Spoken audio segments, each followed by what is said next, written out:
Apa yang membuat seorang pemimpin menjadi hebat? Apakah kekuatan, kecerdasan, atau keberanian? Atau mungkin semuanya? Dalam video ini, kita akan mengenal lebih dekat salah satu pemimpin terhebat dalam sejarah peradaban dunia, yaitu Alexander Agung, Raja Makedonia yang berhasil menaklukkan separuh dunia dalam waktu singkat.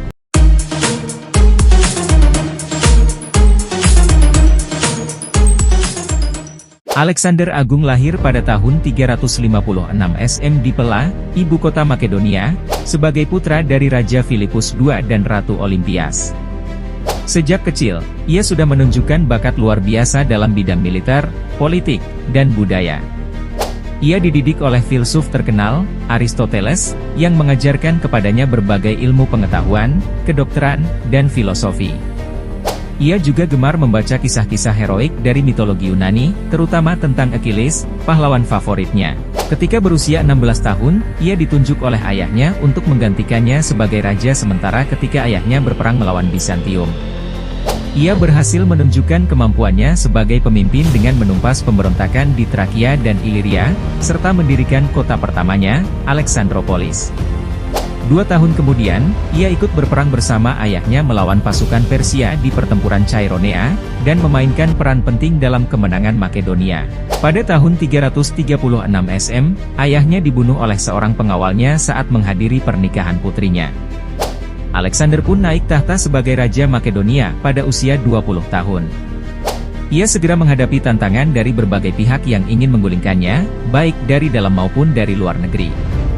Ia pun bertindak tegas dan cepat untuk mengamankan posisinya sebagai raja. Ia menghukum mati para pembunuh ayahnya, menghancurkan kota Thebes yang memberontak, dan mendapatkan dukungan dari kota-kota Yunani lainnya. Setelah menguasai Yunani, Alexander memutuskan untuk melanjutkan impian ayahnya untuk menaklukkan Persia, kekaisaran terbesar dan terkaya pada saat itu. Ia membawa sekitar 40.000 pasukan Makedonia dan Yunani untuk menyeberangi Selat Dardaneles pada tahun 334 SM, dan memulai kampanye militer yang berlangsung selama 10 tahun. Dalam waktu singkat, ia berhasil mengalahkan pasukan Persia yang lebih banyak jumlahnya dalam beberapa pertempuran penting, seperti pertempuran Granicus, Issus, dan Gaugamela.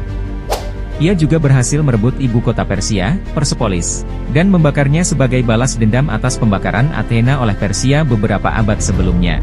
Alexander tidak berhenti setelah menguasai Persia. Ia terus melanjutkan ekspansinya ke timur, menuju Asia Tengah dan Asia Selatan.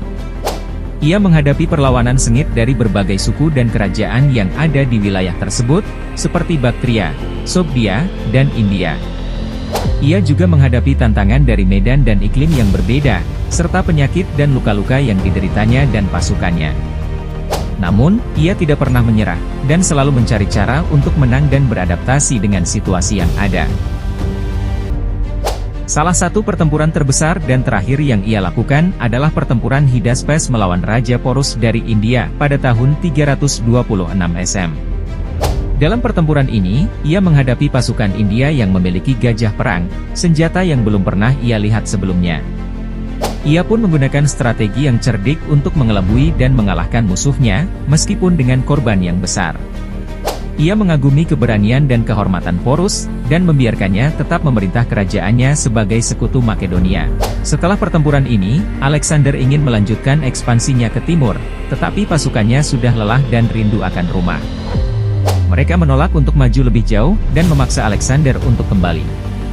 Alexander pun mengikuti keinginan pasukannya, dan memulai perjalanan pulang yang panjang dan berbahaya. Dalam perjalanan itu, ia kehilangan banyak pasukannya karena penyakit, kelaparan, dan serangan musuh. Ia sendiri juga menderita demam berat yang mengancam nyawanya. Pada tahun 323 SM, Alexander tiba di Babylon, sebuah kota yang ia rencanakan untuk menjadi ibu kota kekaisarannya yang baru. Ia punya banyak rencana untuk masa depan, seperti mempersatukan budaya Yunani dan Persia, menjelajahi Laut Arab, dan menaklukkan Eropa Barat. Namun, nasib berkata lain. Ia makin sakit, dan akhirnya meninggal pada tanggal 10 atau 11 Juni 323 SM, pada usia 32 tahun. Penyebab kematiannya tidak diketahui pasti, ada yang mengatakan karena malaria, tifus, keracunan, atau pembunuhan. Dengan kematian Alexander, kekaisaran yang ia bangun pun runtuh. Para jenderalnya saling berebut kekuasaan, dan membagi-bagi wilayah kekaisarannya menjadi beberapa kerajaan yang saling bersaing.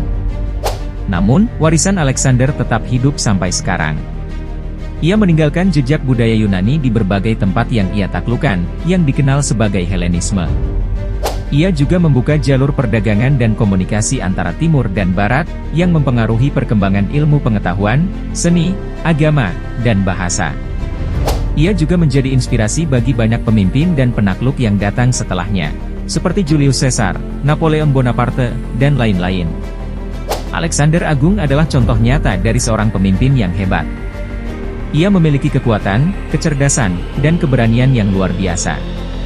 Ia juga memiliki visi, ambisi, dan karisma yang menakjubkan. Ia adalah seorang penakluk, seorang penjelajah, dan seorang pencipta. Ia adalah seorang legenda yang tidak akan pernah dilupakan oleh sejarah. Terima kasih telah menonton video ini. Jika Anda suka, silakan like, share, dan subscribe.